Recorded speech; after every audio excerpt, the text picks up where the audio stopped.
Shop Talk sessions, where we are today speaking with industry professionals about different aspects of filmmaking. Now, unfortunately, our screenwriting workshop has been postponed till next weekend. So that was with Hofmeyr Scholz. Now, if you're wondering who he is, I think you should go watch the movie Four Corners. That's going to give you a wonderful idea of what he does. And he will be, before his workshop in the next week, on the 4th of June, is going to be Nina Swart. And she's going to talk to us from her angle in the industry. So that is what you have to look forward to for next week. Just as a recap, what we've done today, we've spoken to Uga Carolini, who talked to us about making your pitch for a film. And we spoke to Lynn Ann Vosloo, and she spoke to us about being a production manager and how to be a producer on a film. And now, very interesting, we have some people from the production design side of things. So here we have Christian Joubert. Welcome. He's going to talk to us a bit more about production design. And then we have Marné van der Berg, who's going to tell us about wardrobe, and Louiza Calore, who's going to talk to us about makeup and hair design. So these are the industry professionals that we have today. And I'm going to start with Christian Joubert. I'm sorry, Christian Joubert.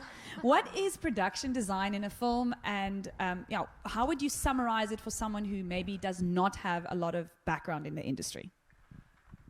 Production design is the curating and styling of all the visual elements that go in front of camera for creating the world of the characters, as well as all the objects that the character interacts with, and how the character presents themselves.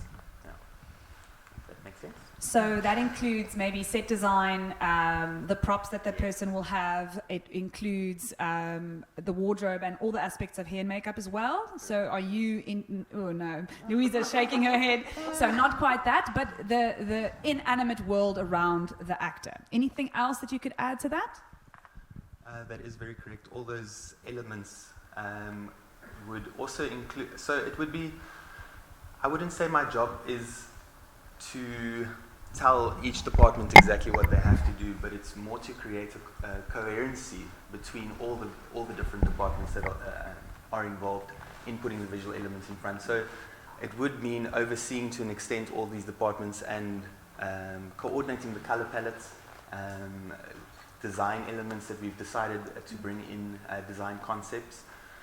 So, yeah, it's quite intense, but it does stretch from being involved in makeup and wardrobe, being involved with the props, the set dressing, as you mentioned, but also going further in terms of lighting and working with the lighting team on how to light the world in which the characters are. You also have to collaborate with special effects, the people who make the rain and the smoke and the fires and all those fun things, the car accidents. The people who work with the animals, the people who work in post-production, bringing in especially visual effects elements like pop-ups on the screen, the design of the posters, all of those things. So it's a collaboration. The production designer is there to collaborate with all the departments to make sure that everyone is working towards the ultimate look and feel that the director would want for the production. Is that where you start, the feel of the production? So where does your job start? My job would start sitting down with the director and the DOP. The three of us, the DOP is the director of photography.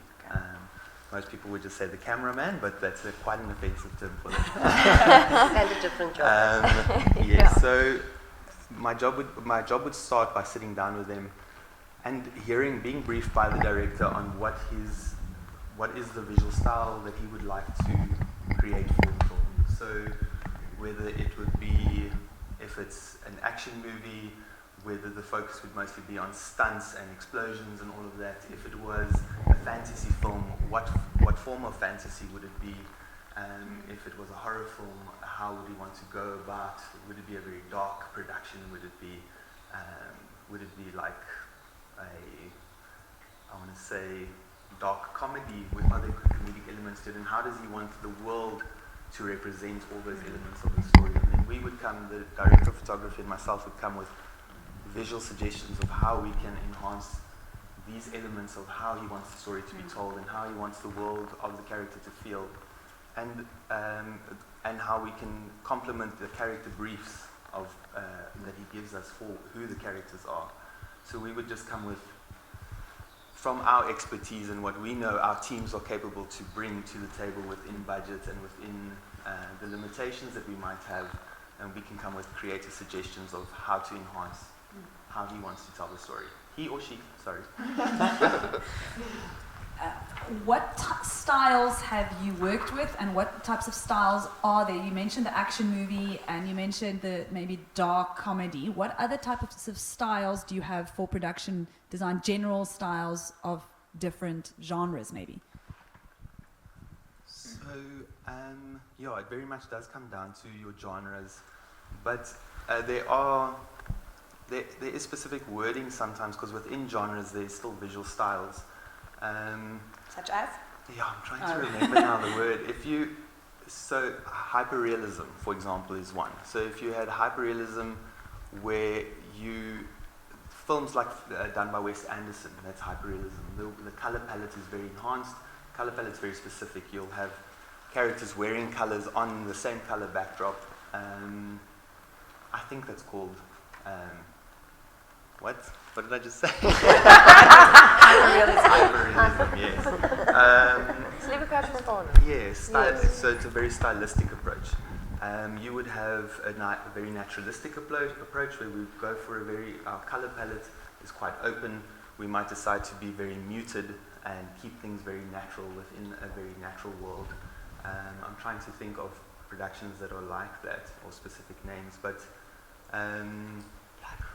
where things are not overly stylized, but very much how the natural world is around us. That each person, when you go into a hyper-realistic world, we even focus on the colors worn by the extras in the backgrounds. We control every element of every color that's brought into the screen. When you go for something more naturalistic, you'd have a little less control, and you'd allow extras to wear whatever colors they might arrive in and that type of thing.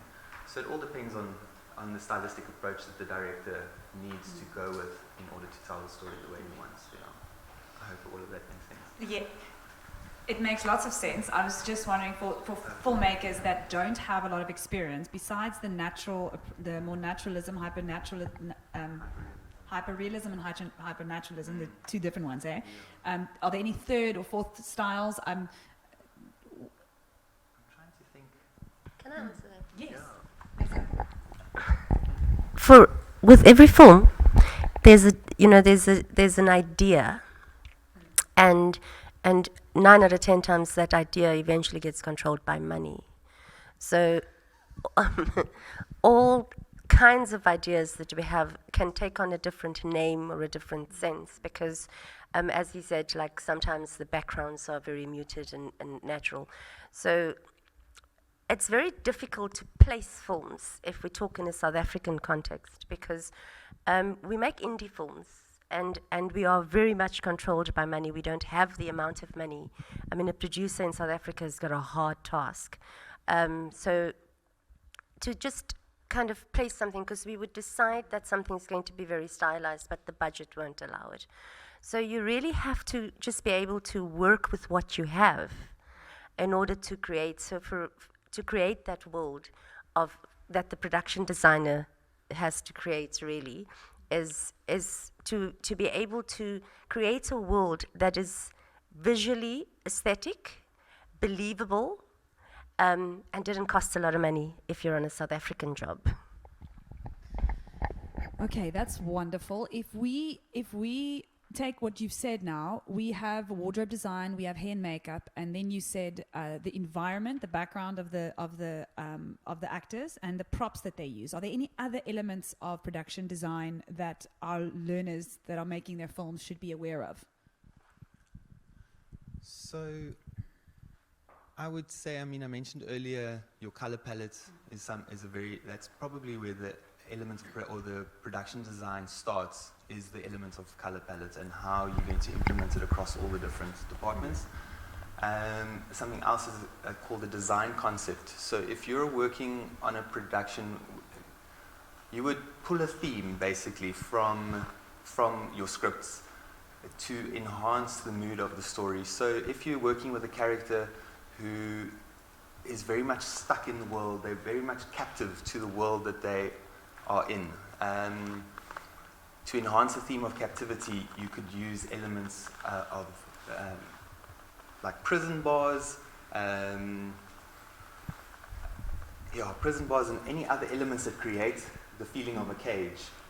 That's like to enhance this feeling of captivity. That would be called a design concept. So it's quite important to read from your scripts and see what kind of design elements or what's the design concept you can draw from your script. And that can be anything. It's a very artistic, very almost. It's not fixed. It's not something that it's as wide as your creativity is willing to go in your design concept. I wish I had better ways to explain what I'm trying to say. But I would say design concepts and your color palettes are very important. And then your team, as I mentioned, all the different departments. There are some very interesting and different departments as the ones that we've just mentioned. Other than the departments that we've just mentioned, we've got scenic artists, who are people who come in and literally age the walls to make them look older. They age every object in the room to make them older. You've got a greenery artist who outside, they will plant from scratch an entire garden and make it look like it's been growing there for years. So there's some very intricate and interesting and diverse departments within all of our departments that allow for a lot of creativity and a lot of fun, actually. I was wondering if, when you said color palette, can you expand about different types of color palettes that maybe you've used or color palettes that you've used to create a certain mood in a movie? So your color palette or color theory is very much used in all sorts of work environments where design is involved. And your most common, I would say your three most common color palettes or color theories that you can use is your monochromatic. Monochromatic would be where you would use a single main color and maybe have a secondary color, and your entire world will be in these two colors. A black and white film is monochromatic at the end of the day, but you can go as far as having a completely green world where you have green on green on green in different shades, and that would become a monochromatic color palette. You would have your complementary color palettes where you have different colors from opposites on the color wheel working. So, for example, a film like Amelie, where they have the red and green constantly throughout, that is a complementary color palette, if I'm right, yeah. And then your analogous color, I don't know how you pronounce the word, I think it's analogous color scheme, is where you use three colors directly next to each other on a color wheel. So that would be, for example, orange, blue, and orange, blue. Well, yeah, three colors next to the wheel. Just Google the color wheel. What is your personal favorite part of production design? So before I went into production design, I was a set dresser, and I completely love set dressing. That is bringing in, it's basically a glorified interior decorator. You're bringing in all the furniture, everything that's specific to the world and the space that the character is in, to turn it into that space. So a bedroom has to have a bed, side table, bedside lamp, your curtains, your bedding. So it might sound boring to some people, but I used to enjoy that a lot. That and set building and a little bit of construction, that kind of thing was definitely my favorite elements. Yeah. Where did you get all the elements from? So if you had to, do a set design, is there a place where you can source all your props and stuff, or do you kind of bring the drapes that hang in your house? Sometimes. So we, funny enough, do still bring the drapes from our house. I do have a lot of my own things that I've collected. I love, especially doing period-specific productions. So I do personally collect a lot of antique and vintage things for those purposes. But your main places where you would get things from is your prop houses. We have a lot of local prop houses that we can actually let you guys know about in Cape Town, who would help with student productions especially. Yeah, so your prop houses are the main places that you get things from. Your second-hand shops, your charity shops, those are really our main places where we source and find things. And yeah, but bringing things from home, borrowing your mom's stuff, your dad's stuff, your brothers and sisters' stuff, it's also a very real reality. Can you give me an example of your favorite movie production design? It's something that you maybe done, or something that you thought this really jumped out at you and thought this was really good design? So I love anything Wes Anderson, Ryan Murphy, Guillermo del Toro. He in fact has my favorite movie, which is Pan's Labyrinth. I think the production design in there was so subdued, but at the same time so crazy and so beautiful and so just had such a wide and amazing imagination, the things that they created in that film. Yeah, I'm not really sure what the age restriction is on it, but it's a very good movie. Yeah. On the flip side, what about bad production design? You don't have to maybe give a name, but maybe an example of bad production design.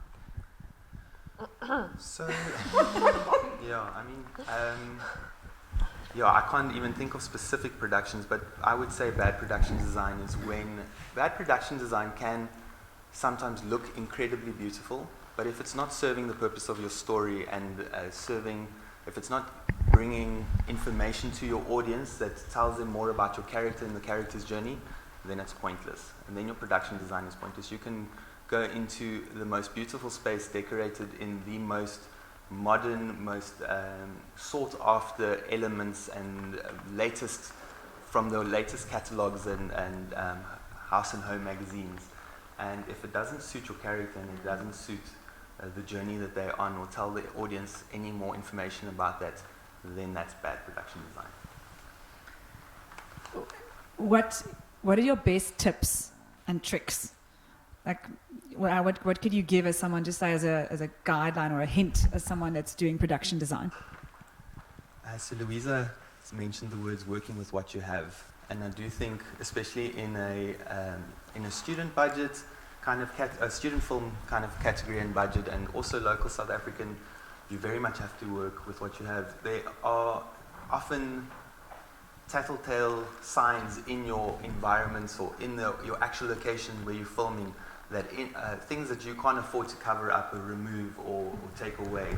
And a very clever thing to do is to incorporate those elements into your design and into your color palette and work with it and not against the things you have. Also look at what you have available. Look at the items that you are able to get within your budget. Look at what your locations have to offer and make those elements work together, or use the best of those elements to bring in a look and feel that best suits your character and the world that the character's living in.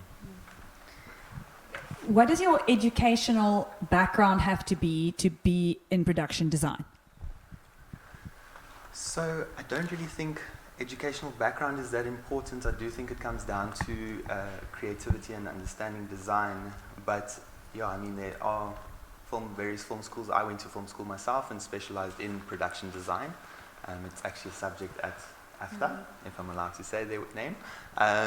They offer a 3-year degree course, and I specialized from my first year through to my 3rd year in it. However, I do believe that fashion designers, graphic designers, interior decorators, architects, all of those industries will understand my job and what I have to do. And a lot of great production designers all over the world come from those industries as well. Last question that I have specifically about this is, do you have one film or project where you think your production design was like really good? And can you give an example of how you think that your production design added to the storytelling, the character development? Is there one specific job that you thought, yo, I got this right? Indemnity, it's in theatres now. No, so I would say one of my favorite productions to have been involved in was this Akana.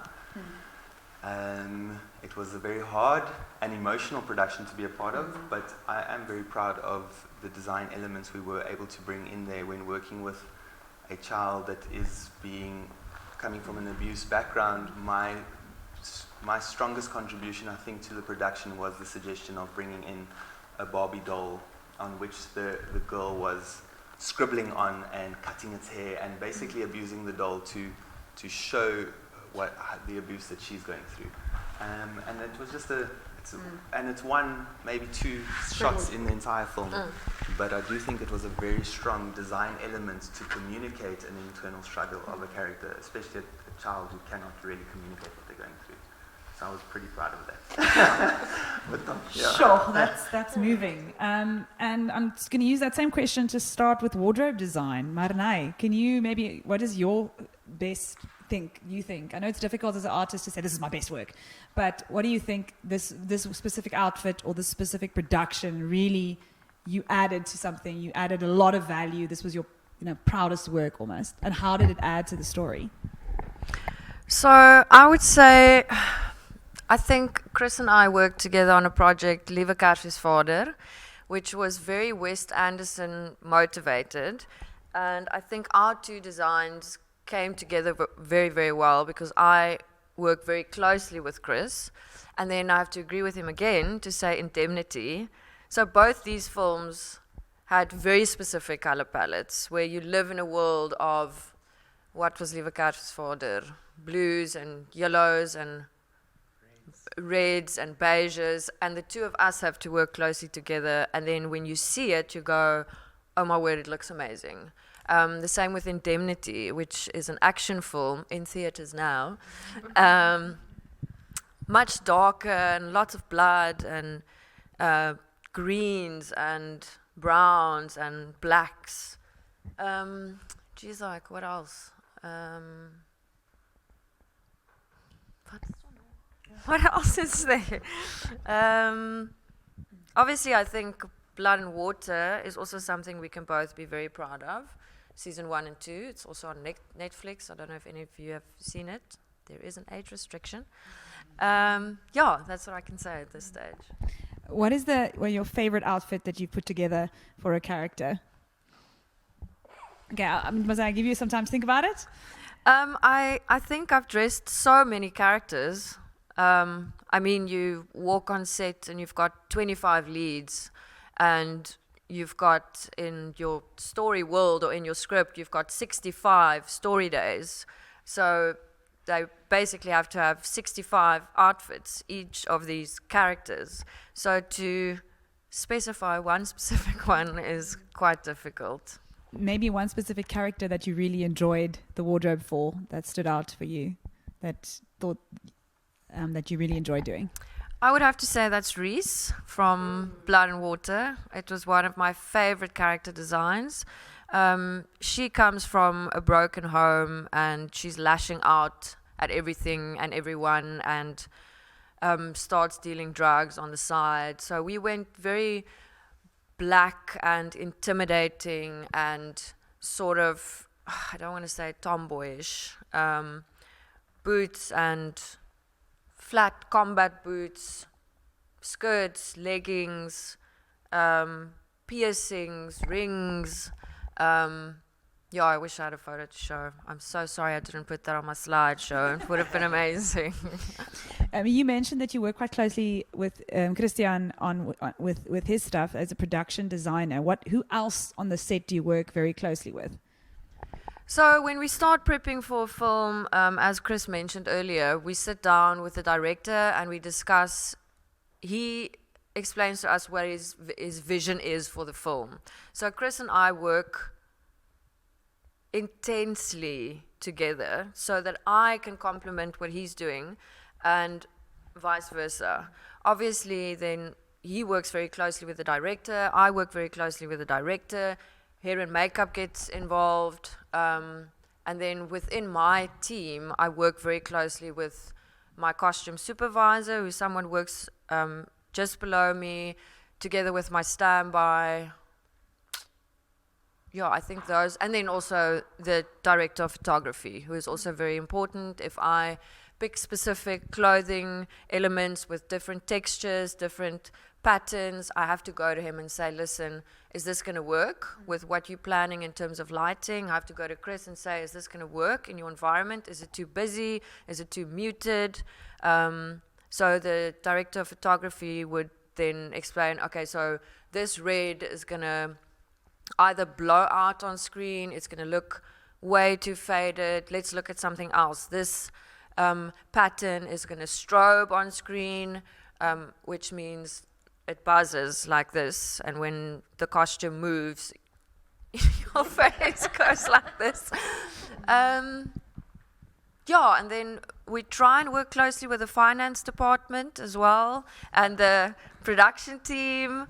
That's normally a fight. Yes, but I mean, we've been privileged to have a lot of great production teams that we could work with, and I mean, we all support each other all the way. What are the main challenges? I think you've mentioned a few, but what are the main challenges on wardrobe design, and how do you get around it? Besides our budget, I think budget is a big thing, but how do you get around budget then? So, yeah, I don't want to delve too deep into the budget conversation, but it is limiting. So you always have to, most of the time we're expected to, not expected, we want to deliver something that you would basically look at when you go, it needs to be Hollywood standard, but we get this much. So you have to make magic out of what you are given. So that is obviously a very big challenge. If I'm thinking of the film that we're on now, a big challenge for me on this film would be the stunt part of of which is massive. It's an action thriller that we're doing. So then I have to have doubles of a certain costume because the lead gets shot. But before she gets shot, she gets dragged through the forest. And before that happens, she jumps into the water. And this all happens in the same costume. But we don't shoot in sequence. So we don't shoot scene 1, scene 2, scene 3, scene 4. We shoot episode 1, scene 36, then we jump to episode 3, scene 95. And in this episode, we basically shoot where she got shot first. Then I have to go back where, okay, no, she needs to look like this now. So I basically have to have 10 of exactly the same costume. Then you've got your hero costume, this one no one ever touches. This one is broken down halfway. When we speak about breakdown, it basically means you have to age it, you have to cut holes in it, you have to make it dirty. Keeping continuity of that. If those of you who don't know what continuity is, we'll talk about that later. What else?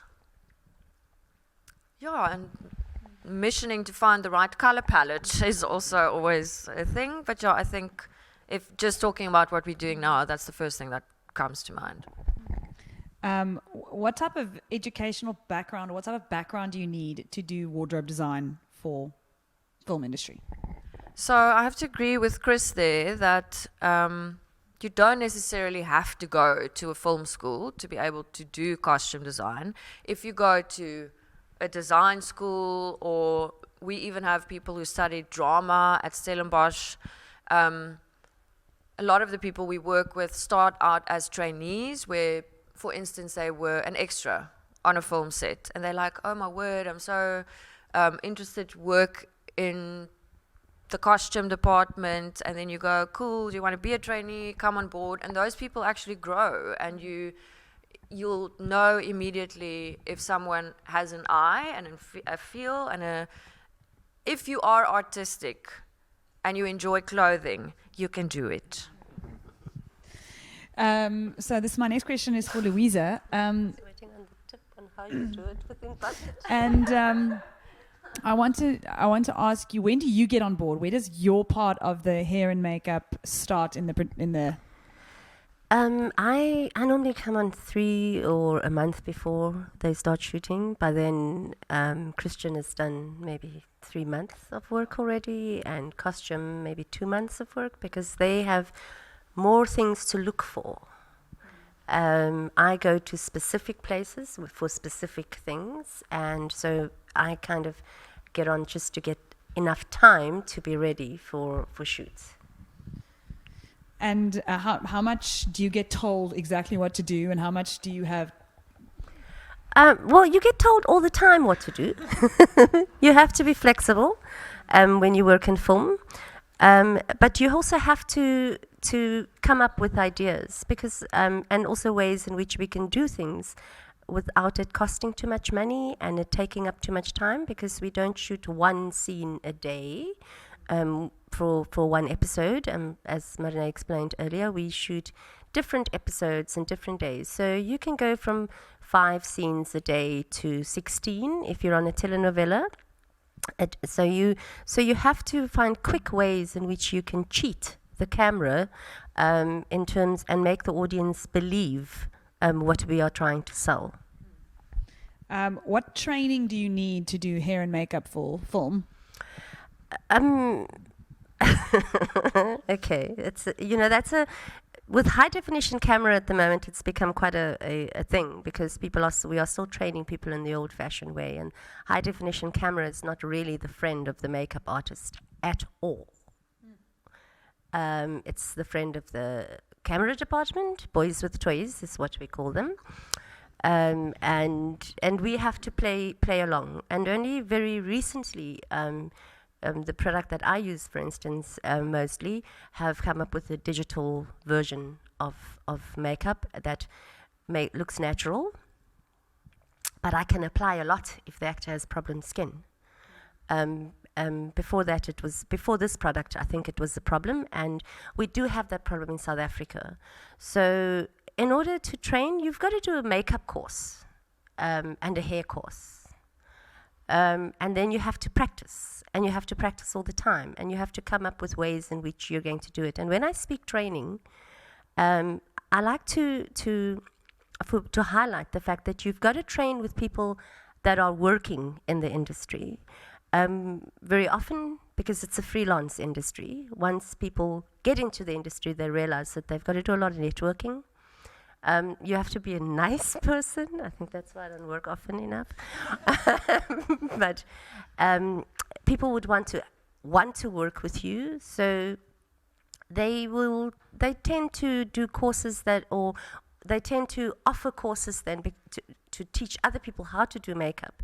But what we do in film and television is very different from what a bridal person would do, or what a stills photographer and a stills makeup artist would achieve. So you have to train with people that understand the medium that we work with in order for you to grow in the industry and to understand what we do.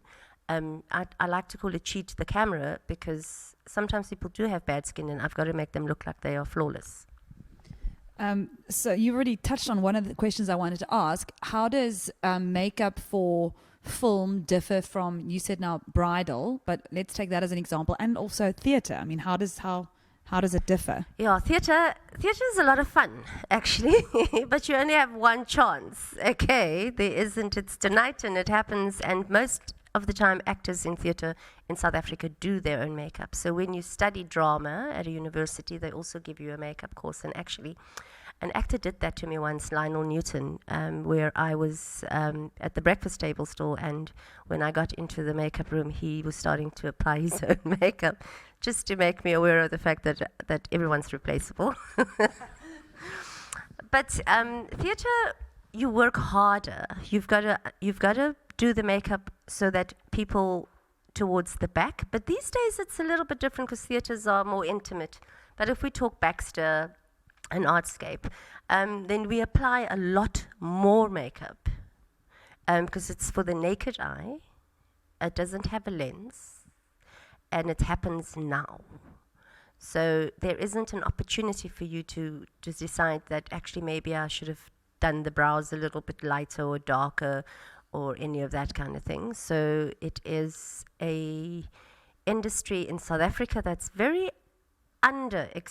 experienced in film and television. Wig makers is what you find in theatre. That's a lot more important, and most of the actors do their own makeup. What guidelines can you give someone for just makeup for making a film? So what are the basic guidelines for film makeup? You know, apart from being a makeup artist, you're also a little bit of a technician, because you've got to understand what the production designer is trying to the world that the production designer is creating. And then you've got to work with the costume person in terms of how we are going to make this lady or this prostitute or this homeless woman or this beggar or whatever believable as an audience. Because what we are doing is we are selling stories, and we want people to watch them and be glued to the screen for as long as that program is on or that scene is on. So many a times people think of film and television makeup artists as the person who puts the kit down and they just do makeup. It is not. I've got to understand lighting. I've got to understand what the camera can see and what the camera cannot see. And I've got to understand people. So you've got to people watch. You've got to know what a woman that is very angry is going to look like and even dress like, I would think. You've got to understand when, like for instance with Reese, the character Reese, you've got to understand the world that Reese is in and what kind of makeup that kind of teenager that wants some kind of attention, but she also wants to put people off her because she doesn't want people to understand her world, or she doesn't want people to know her world. So you have to understand characters. So a little bit of a psychologist, and most of the time you are a psychologist, because as soon as people sit in your chair, they tell you their stories. And you cannot repeat their stories either. So it's a job where you've got to be diplomatic. And apart from only being a makeup artist, you have to understand the technical side of what goes on before we start shooting. And don't let the camera wait for you. Can you give us an example of technical issues that you've had with makeup and how you fixed it? Blood has got blue in it. So if you put a blue, what do you call that, gel there, and the blood has got blue in it, you're not going to see it. I would then have to counteract with some orange. So you have to have an understanding of the color wheel. And not just an understanding, you actually have to know and understand the color wheel and know what will happen if I put orange into the red blood that has actually got some blue in it, because now the DOP looks at you at that moment and he says, but we can't see the blood. And I can't tell him, well, if you change your gel, it would help, because I don't have that power to change things on a film set. I have to know how to make it believable. So the makeup and hair is obviously very specific to the character that you're trying to make believable, but where theatre is a lot more makeup, a lot bigger, a lot darker, is film then in general a lot more subtle, or is it very character dependent? If you can see the makeup, it's bad. That's really what it is. We do not want to see makeup unless it's specific for a character. For a party, I normally work on an A makeup, which is their everyday look, and a B makeup, which would be their party look. But we do not want to see makeup. If you can see the makeup, then it's not. If somebody is going to discuss in an audience the makeup, I'm going to hide under a chair, because it just should be something that is there. People put makeup on, but it shouldn't be something that is being discussed in. I really liked her blusher. If you like her blusher, how is that so obvious? So, makeup is less is more for us. And hair? What can you tell us about hair? Well, in South Africa, we have different things. I was just saying to Christian when he said, they said we must wait outside. I said, you don't tell a woman of color to wait outside. My hair's going to mince.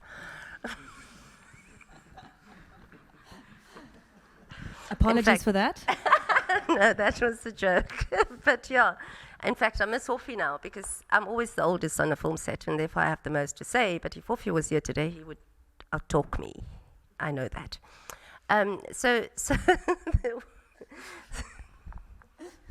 there are different hair. Like, we are living in Africa, okay, and we have black people and we have white people. And unfortunately, when we talk film, we have to talk race. you know, because black people's hair are different. And there's a journey in this country on hair and the freedom that people have now to have their hair curly, to have big afros, to have dreadlocks. And so all of those things play now, when we are making films now, all of those things are the things that we want to project. We want to show our freedom. We want to show that that people are allowed to be free. So, but you have to do this very subtly. So with hair, you have to apart from the training, because you have to color people's hair and sometimes you have to cut. These days we bring in people to cut because there's just not enough time for one person to do everything. But you have to be aware of how people's hair react to the weather, which is a big problem in Cape Town. And so wigs are normally better, but then you also have to make sure the camera can't see that it's a wig. What does a day look like on set for a makeup artist? We start before everybody else.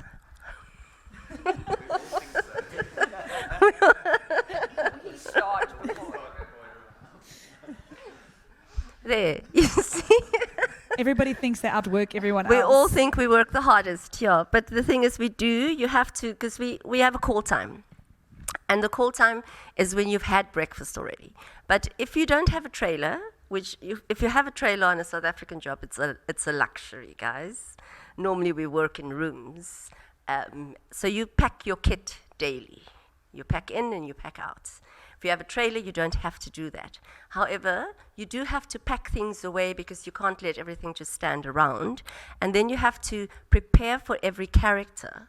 So you will prepare for your first scene when you arrive, and that would mean that you've had breakfast, or you're going to have breakfast first, and then you're going to pack, or you're going to pack first, so you have breakfast. So you can't arrive when call time 6 o'clock and you arrive at 5:30, you are late. I want to ask you the same question that I asked the others. What makeup and hair and character that you've been involved with are you the most proud of, and do you think that your makeup and hair really added something to the character? I'm not too sure if like I did a movie called Ayanda and the Mechanic, but I'm kind of boasting because I won an award for that. But I liked what I did with Ayanda because I gave her a different wig for just about every day because she was a mechanic. She was a girl trying to save her father's garage, and her mother's boyfriend's trying to con the family out of the garage. And so she's not really a girl that's into long nails and being pretty. So I enjoyed that. I really thoroughly enjoyed actually doing Ayanda. I also enjoyed working with Fulu Magavani and Sarah Blecher, as was the director. But my most favorite job still is a TV series I did many years ago called Hizo. If anybody, I'm sure you're all too young for that. And it was because the country has just changed. It was just after 1994, and we were now making groundbreaking stories about what happens at township schools, and this was what happens at a township school. I was kind of not fresh from Cape Town, but I was living in Johannesburg, and I was kind of still very Cape Townian, and I remember asking the director, do these things really happen? For what was happening. So it was an education. I loved doing Papa action. I loved giving him his scars. I loved coloring Chester's hair. I loved giving Sticks all those things. That's why his name became Sticks, because we gave him hair that looked like sticks. I really felt that was my best work. If I look at it today on YouTube, I go, oh, did you really do that? But I feel that it was an education for me, and it was also very challenging because it was new in South Africa to actually do a production where there were so many people of color and people spoke a different language and all of that. Some things that some people won't understand, but today, which we are also grateful for. But yeah, Hizo for me was my best work. And what's your favorite part of your job? Yeah, I don't know. I love the design part of it, and the older I get, I mean, I'm much older than than them. But I like the design part of it, and I sometimes wish that that's all I can do and walk away and not have to be on set from 6 o'clock at night till 6 o'clock in the morning, and not have a social life because you're always cancelling, because I'm working. If you're on a project, you can't have a doctor's appointment even. You've got to have a really nice boss to say, yes, you can go off and do your doctor's appointment. So I think that I like design, and I like people on set. I like the interaction with everybody. I like sitting down in the beginning after reading the script, and everyone has their idea of what they think things should be and what it should look like. And then after 2 months, I'm bored. Well, on that note, to keep things interesting, are there any questions that we have for our production design team that we have in front here? Maybe specific to your production, any challenges that you're facing? Come on.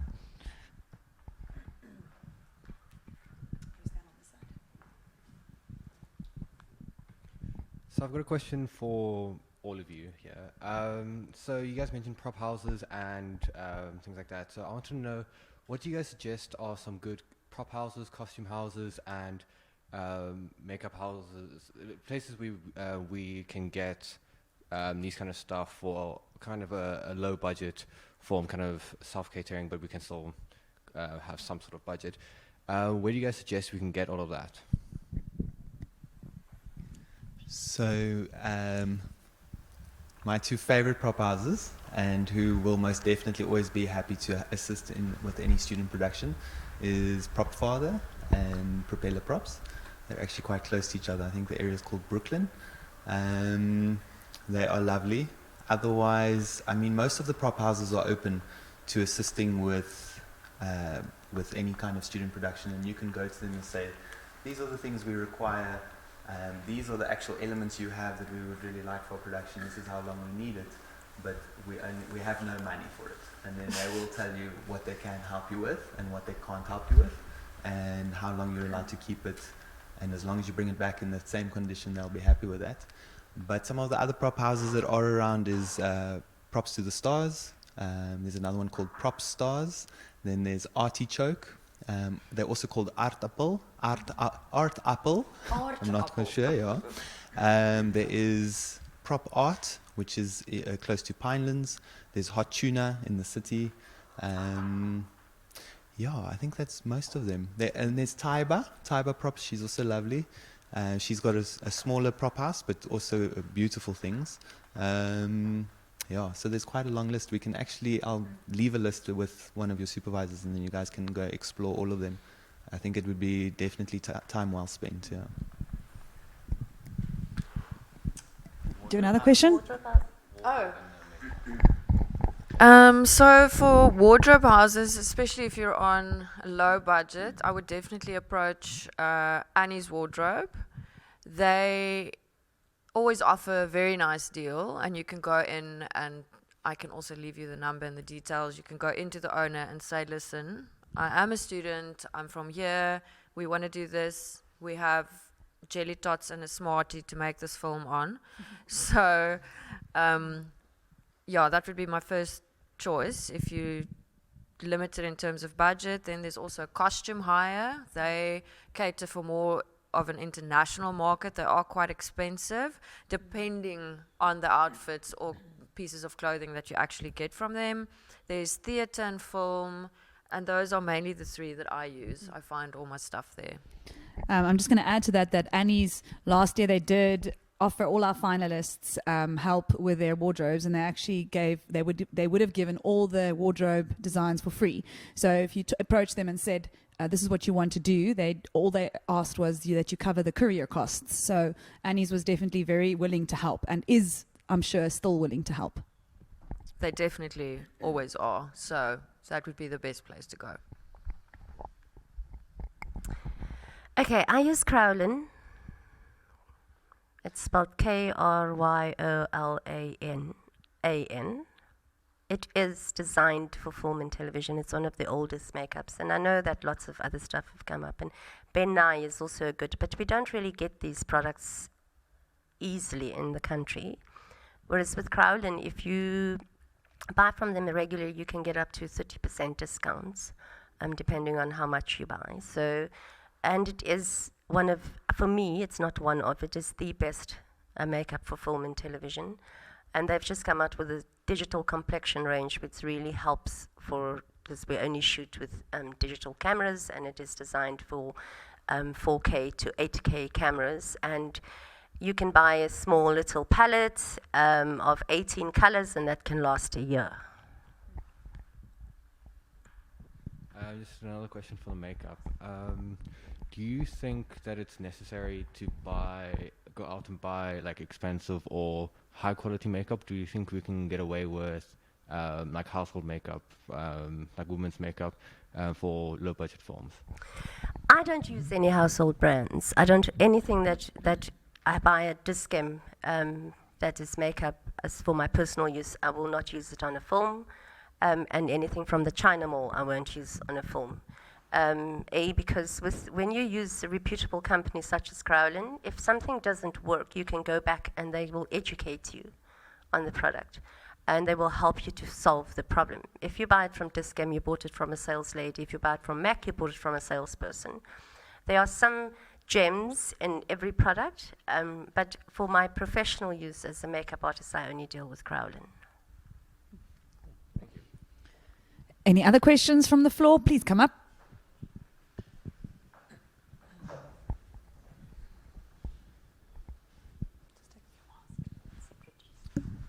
I just wanted to ask, how do these guidelines or rules that you sort of use change for something like a documentary? So often in documentaries, I think a lot more of documentaries are staged than what we realize. I think most of it's actually staged. And I think most of these rules, where we are aiming to achieve a sense of realism, you always want your audience to believe whatever they're seeing, whether it's a drama or a thriller or a documentary. You want them to buy into it. But I think with documentaries, it is all about realism and being as realistic and being as true to the actual story. Historically correct is what's always right with documentaries. But yeah, as I say, a lot of it is always staged, and I think the same rules apply. It's basically just a different design concept or a different design style. A documentary, in my mind, I don't know. I also think it depends on the type of docu that you are shooting. If it's a nature documentary, obviously you can't do much about what's going on in nature, right?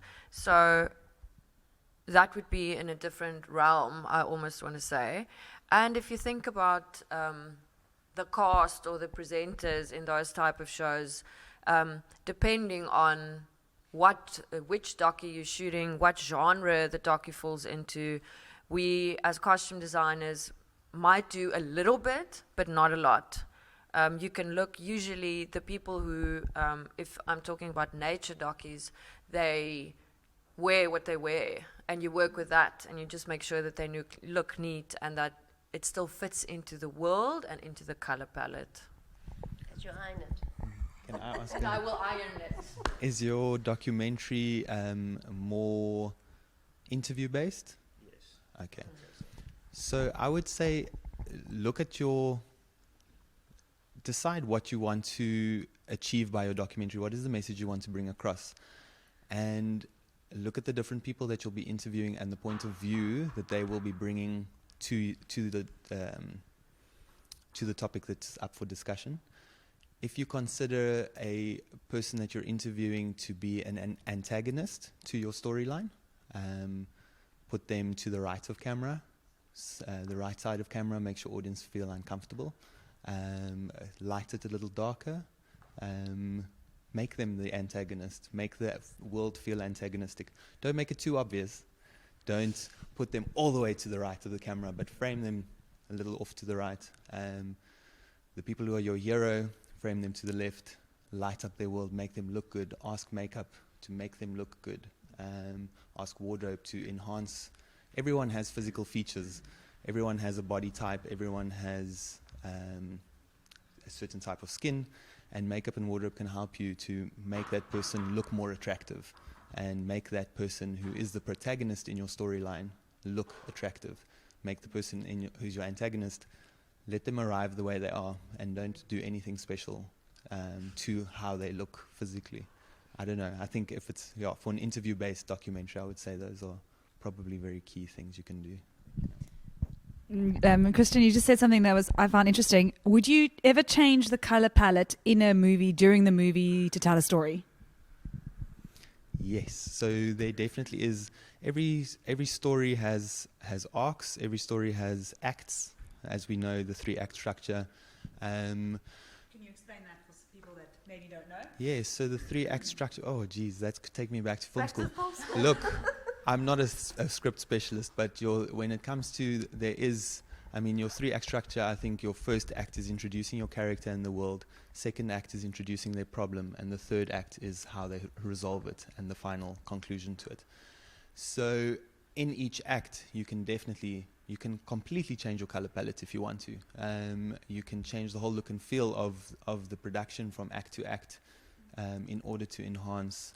Just like I explained to him now with a protagonist and an antagonist, you can also approach it from that kind of point of view where your protagonist's world looks a certain way and your antagonist's world looks a certain way. So your color palette you can have multiple color palettes within one production. I like color assignment. I like to work with color psychology according to a character and what they're contributing to the story. So you will, to a naive character, you'll assign the color yellow. Yellow speaks to naivety. Yellow also speaks to caution. A character who doesn't have as much sense in a situation would approach things more cautiously. Blue is obviously often depression and sadness, but it can also be, it's on the flip side. What is the flip side of it again? I'm going blank right now, but every color has a positive and a negative side to it, and depending on what the character is experiencing emotionally, you assign colors to them, and then in the same way to their world, and often to their personal world. So their bedroom, for example, or the house that they live in, apply that color palette to their space, and then to your other characters, apply a different color palette that speaks to the psychological journey that they're maybe on. Yeah, does that make sense? It I makes just a want to lot of add sense. To your question on documentaries, is to script it. Whatever with the documentary is to script it. Very often, we don't have a lot of money in South Africa for documentaries, so the younger you start, in order to get a reputation as a very good director, it's important that you actually start young, because so that people will give you money at later stages of your life. But yeah, documentaries are very hard to fund. People don't watch a lot of documentaries. American documentaries are like a series. They spend a lot of money. I've done 2 documentaries in my entire life, and I've been in the film industry for 30 years. And the one was low budget, and I don't think I even got paid. But the second one was on was the first black female filmmaker in South Africa called Nsiki Bayele, who's from is in Stellenbosch. She's got a wine label called Aslina, and there we were treated like kings. It was lovely, and we got paid well. So it depends on. So you have to start young, actually, I would say, with documentaries, and to script it, and it changes the story. So you must always stay with the core. There's very seldom a makeup artist on a documentary. Because you want to show the reality of it. So if we are there, it's really just to powder people and make sure they don't shine too much for camera. Any last questions? Oh, lots of questions.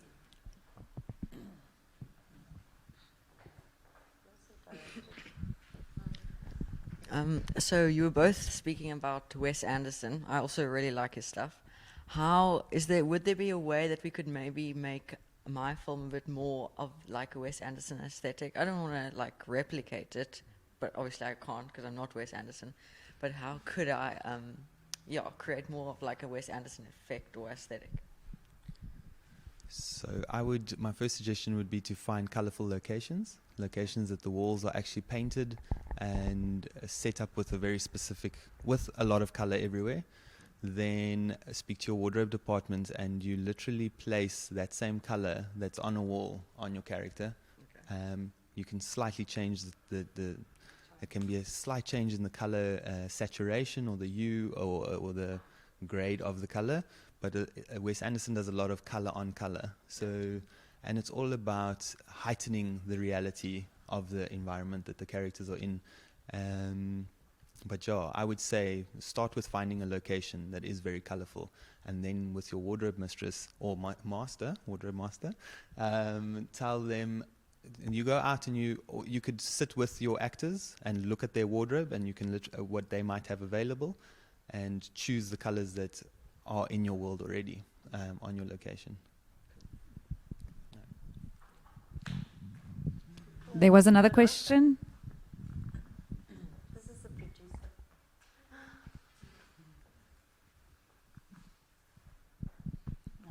So I've got another question. How do you guys find inspiration or like know how to dress a set or dress a character? Do you guys just know this by heart, or like just think about it and you'll get it, or do you go out and try and find inspiration? I'll start. So I think the inspiration always comes from the script, and it always comes from the story. It often also comes from other stories that are similar to it, or other characters that are similar, real world characters in life that might be similar to your character. So very much what Louisa said earlier about you're a bit of a psychologist, you have to understand psychology. And there's a lot of stereotypes in the world. There's no new story in this world. And there's no new character in this world. And you will always find a visual reference or an actual real world reference to any character and to any story that you're telling. It's all about researching and finding that. So research is very important. When you are starting with a script and you're starting with a story, it's important to go and understand the origins of the story. If it's very culturally specific, go and do research about that culture. Do research about that people from that specific area or cultural environment or religious environment or whatever it might be. And often certain things pop out, and you'll be surprised how people naturally from certain groups and environments tend to certain colors and to certain stylistic choices, and to certain shops even, and certain aesthetics. We do naturally are naturally drawn to certain things in this world. I hope that makes sense.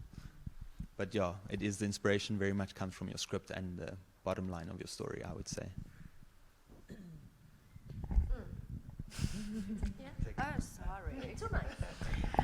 So I would say when you look at character-specific things, what I do a lot, and it might actually sound weird, is I sit and I watch people.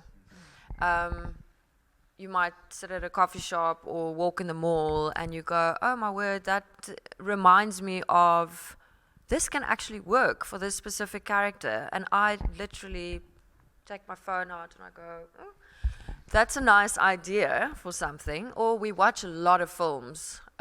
Most of our references for character and for film and for design, hair and makeup, we watch films. Every single job you start, your director will go, these are film references. Then you watch it to get an idea of where you want to go. I absolutely hate it when people replicate something, like make a photocopy of exactly what was in an international film, and we try and push it into our South African context.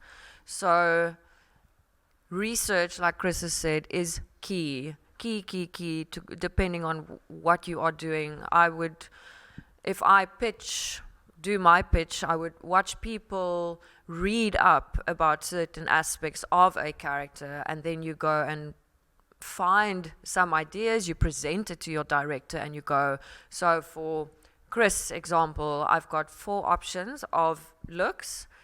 Which one do you like best? This one. Then I go and find 75,000 other images to show it to my director, and then he goes, I love this, I love this, I love this, I love this.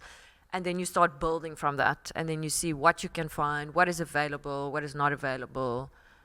That's my 10 cents.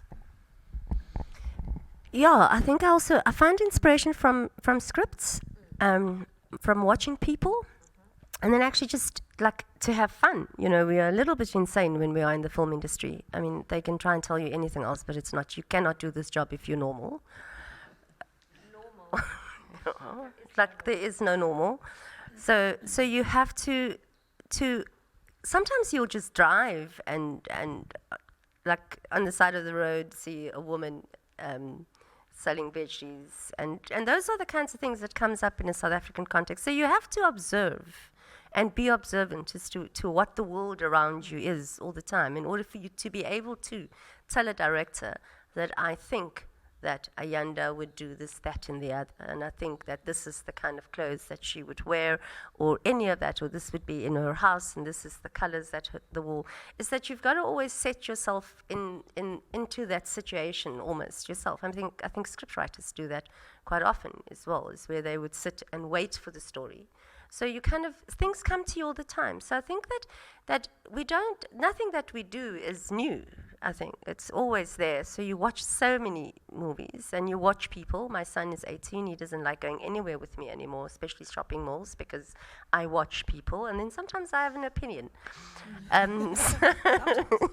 So it is kind of just finding who you are and looking at the other person and then creating that person.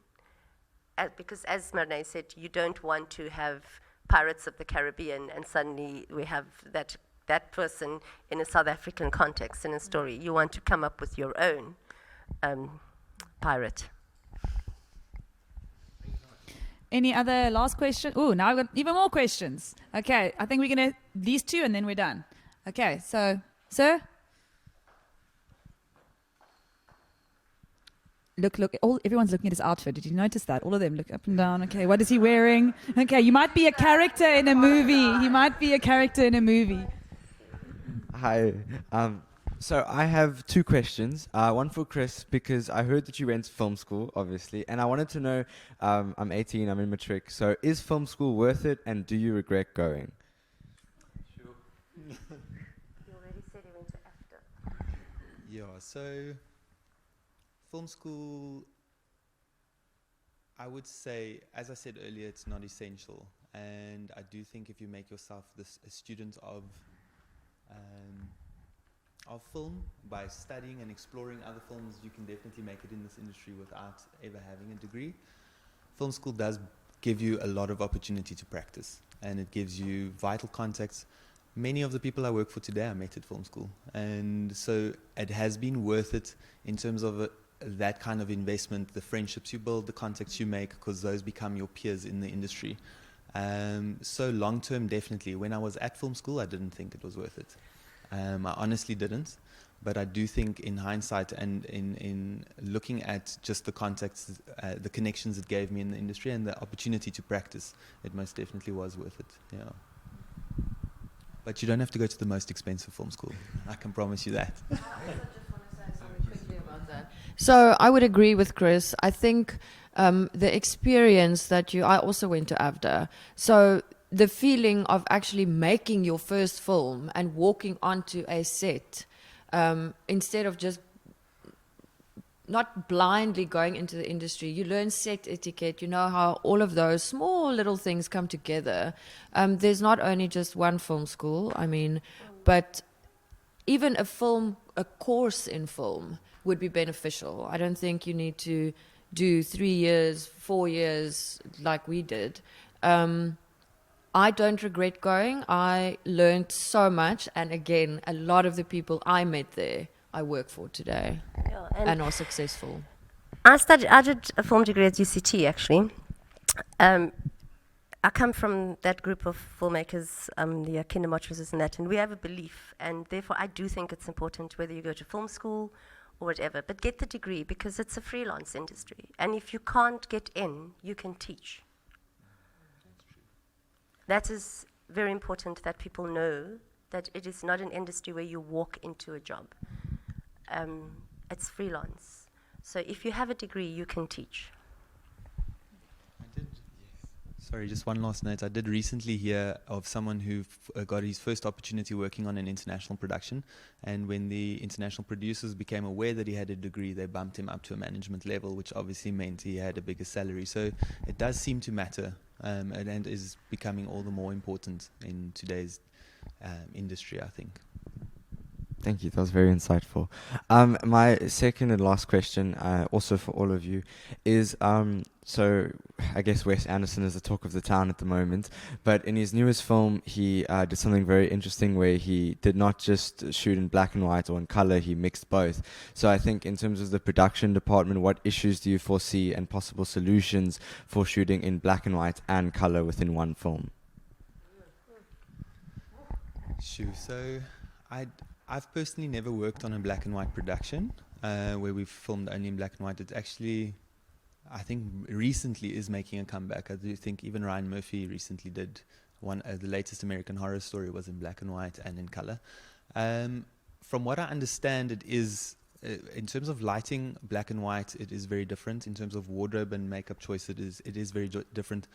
You can put a maroon jacket on a black wall, and in black and white, they'll almost both read black, depending on the saturation of the color. So your color saturation is very important. I would say, so just looking at the audience, for example, anything that's in the lighter tones is going to be more in the lighter tone, is going to read more white, is going to be on your white side of the scale. Anything in darker saturated colors is going to be in the black side. So it'll be important to not put a character in front of a very dark background with very dark clothing on, because otherwise they're just going to blend right into the background. I do think it also has a huge effect on your lighting budget, because lighting can help to remove, by lighting a character in a certain way, they can remove or pop that person off of, if they had a dark outfit on a dark background, it can, by adding almost like a halo effect, that can help separate them from the background. So yeah, I do think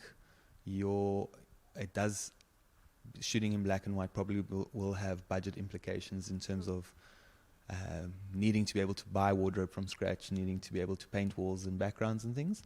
But I think you can be very clever about it and still, in a real world, a low budget reality, make it possible. Yeah. Last question.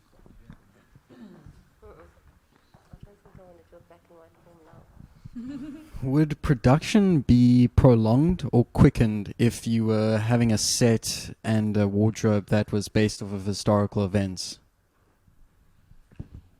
Like a period piece. Yes. Okay. So production will definitely be lengthened if you're doing period. Your entire art department needs more time to be able to source all the things that are period correct for the time. It has a huge implication on budget as well, and I do think it is often why we don't have period pieces, is because it requires a lot of budget.